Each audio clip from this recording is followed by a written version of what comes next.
Why do readers read? Specifically your students, why do they read? So when we as teachers are asking them to read, are we providing them an actual purpose for reading?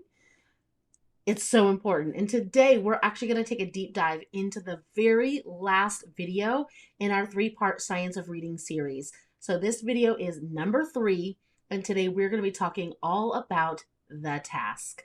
So if you haven't caught videos number 1 and 2, you're going to want to head back and check them out. So in this video series, we've been talking all about the 3 main components of how to truly prepare ourselves as educators to analyze and be ready to present our students with the strongest possible instruction that we can. And to do that, we analyze the reader itself, or himself or herself technically.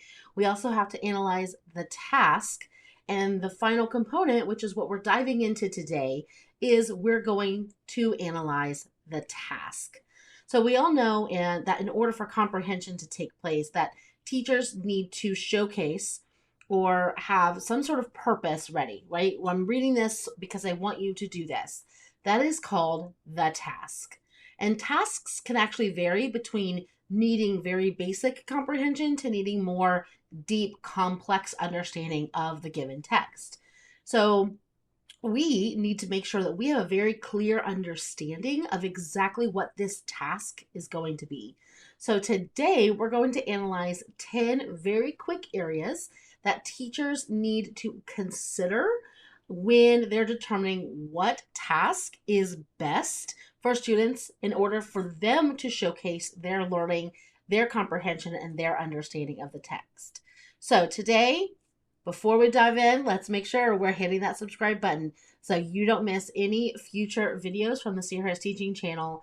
We've got a lot of amazing things coming up. When I'm thinking about the task, this is when I'm sitting down with my lesson plan book and I'm like, okay, what do I want my kids to do?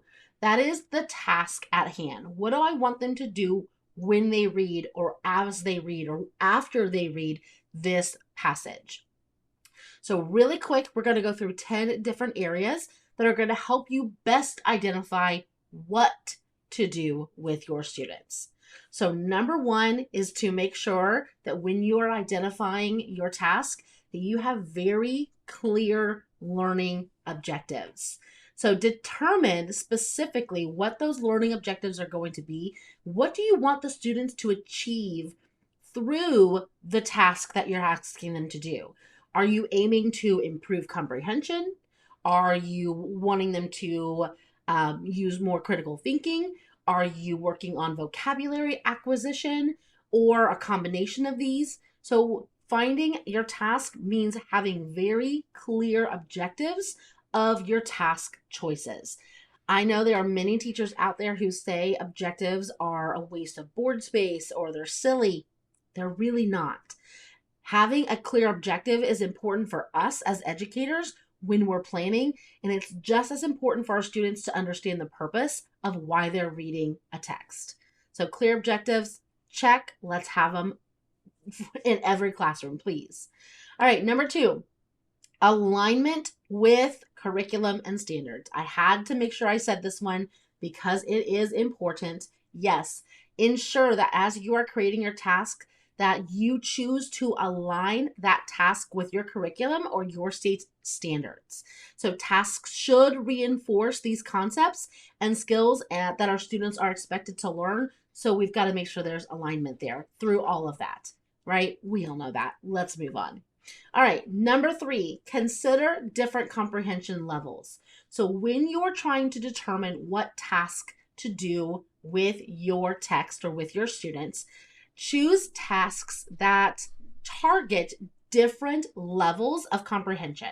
So include tasks that address literal understanding, inferential understanding, critical analysis, and even the synthesis of information, where they take all the information and kind of draw conclusions based on it. So when you're thinking about how can I differentiate or figure out, what to do with my different levels of students, that's kind of where you're looking at. You're looking at more literal, inferential, critical analysis, and then that synthesis of everything kind of happening. Okay? I think we're on number 4. Number 4, make sure you have a strong mix of question types. So this is important when you're planning out your task. You need to really think about what questions you're going to ask during the lesson to support them when they come to and they're ready for the actual task itself. So this part kind of goes back into like the actual instruction piece, but it also goes into the task as well. Selecting a mixed type of questions.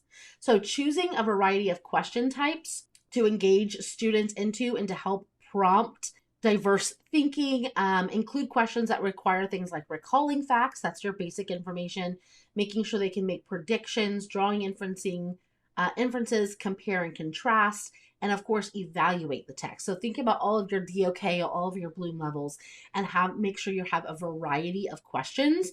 That way you're supporting all of your learners when they are completing their task. All right, next we're going to be talking about emphasis of text-dependent questions. I made this one its own separate one because I think it's extremely important. So designing questions in your task that require students to refer back to the text for answers. All right, sometimes we think we're using text-dependent questions, but in reality, it may not be. And I also want to say that text-dependent questions technically varies from reader to reader. It's all about memory and what they can recall. So true text-dependent questions are going to have students go in and find multiple areas of evidence. That way they are actually required to go back to the text. This ensures that students engage closely with the content and that they develop a very strong evidence-based reasoning skill set. All right, next is providing scaffolding support. So when you're planning out your task, how are you going to support all of your learners? So consider the needs, of course, of all of your students and offer scaffolding supports such as guiding questions. Graphic organizers are fantastic as well. Sentence starters are great. They're an easy one to throw up on the board to help all of your learners, especially your struggling learners, while also challenging your more advanced. So that is something to consider when you're creating your task. All right, last 4, promote critical thinking. This is important when you're sitting down to lesson plan. I always want to make sure that teachers are thinking about, am I promoting critical thinking? Is this lesson, is this task really getting them to break outside of the box of their basic understanding or comprehension? And are we getting more into that deep critical thinking? So choose tasks that are going to actually encourage our students to think critically about the text, ask questions that prompt them to analyze the author's purpose or have them evaluate the reliability of the information that they're given, and also considering different viewpoints. So there's a lot of different ways that you can encourage and promote that critical thinking. But if it's not something that we're going to do intentionally when we're lesson planning and thinking about the task that we want our students to do, it doesn't usually come naturally. So this is something that I always remind teachers of when you're lesson planning and you're thinking about your task, what you want your kids to do. Check yourself. Are you promoting that critical thinking? All right, we're ready for number 8. Number 8 is incorporate discussion and collaboration. This is huge.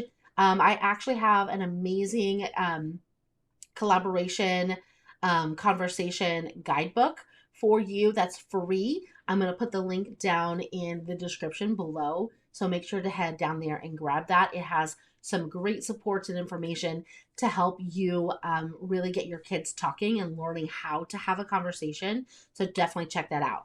But when you are lesson planning or when you are figuring out what tasks to do, include tasks that encourage that peer-to-peer discussion or different types of collaboration activities. So these interactions actually help promote deeper comprehension because I'm hearing other viewpoints, I'm listening to text evidence, I'm able to ask questions to my peers.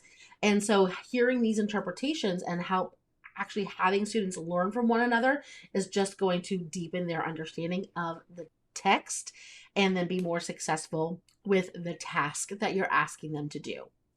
All right, number 9, monitor progress and adapt. As teachers, we know that this is so critical, but thinking about it when we're identifying what actual task we want to do is important, because we need to make sure that we can actually monitor their progress and adapt as needed. So as students are engaging with the task that you're asking them to do, observe their responses and assess their understanding. If you notice that there are areas of need, of confusion, or even areas of mastery, then be prepared to adapt your questions is the easiest thing to go to. Adapt your questions, provide additional support, or even create specific challenges for those students who need them. And then finally, our last thing to think about when we're analyzing that task and trying to figure out exactly what to do, provide opportunities for reflection. This one, I think, gets overlooked a lot. A lot of it's because of time. Unfortunately, I know we all want 10 more hours in every day because we could fill them, really. But that's not the case. Time isn't going to change. So ensuring that we have time for our students to reflect. So encouraging our students to reflect on their reading experiences and the strategies that they've actually used when reading. This self-awareness helps bring that metacognitive thinking that we want them to be using when they are reading. And they become more effective readers over time because they've had the ability to reflect and improve. So having students reflect is absolutely key. This can be done in a simple reflective question. It can be done in a rating scale, on a sticky note. It doesn't have to be anything formal. I loved using the turn-in tubs that were green, yellow, and red, and they turned in their tubs based on how well they think they did. We didn't always use the tubs. I kind of kept those aside, and I only gave those, put those out for like special assessments or special tasks. But it's a great way for them to really think about, what their confidence level is and how they thought they did. Or you can get even more specific and ask specific reflective type questions. All right, teachers, so that was a lot thrown at you in a very short amount of time. So let's just real quick recap. So when we are lesson planning, there's a lot that goes into it. There's a lot that teachers should be thinking about in order to provide rigorous and effective and meaningful lessons. That's where this video series came into play. There are 3 main areas or main components that you want to make sure that you are thinking about. First and foremost is your reader. So if you did not watch video number 1 in the series, head back and watch that. The second area, of course, is the text. Do you understand the text? Did you pick the correct text? And if you did, what is the text showing you that you need to do, question, or provide support in based off of the nitty-grittiness of the text itself? And then the final component is, now that I know my reader and I know my text and I have my text, what do I want them to do? So when you're answering that question, hopefully these 10 quick little nuggets helped you figure out, or things to think about when you are lesson planning. So just kind of recapping them one more time: clarify your learning objectives. Make sure everything is aligned with your curriculum and your standards. Consider different comprehension levels. Think about all of your kids there. Use a mixed question types, and also emphasis on text-dependent questions. That was another one. Providing scaffolding support, of course, when you're actually in the task. Promote critical thinking. And then the last 3 were discussion, incorporating more discussions and collaboration, monitor progress, adapt, and of course, reflect. So hopefully this was helpful. If you enjoyed this video series and would like more like this, please let me know in the comments. And if you have suggestions of things that you want in the Sierra Has Teaching YouTube channel, I'm all ears. So please feel free to drop me comments, email me, and let me know. This content is always for you. So thank you so much for tuning in. I hope you enjoyed the series. If you did, give me a thumbs up or a share. I would really appreciate it. And of course, if you haven't already, hit that subscribe button. That way you don't miss any future videos. Thanks so much, friends, and I'll see you in the next video. Bye.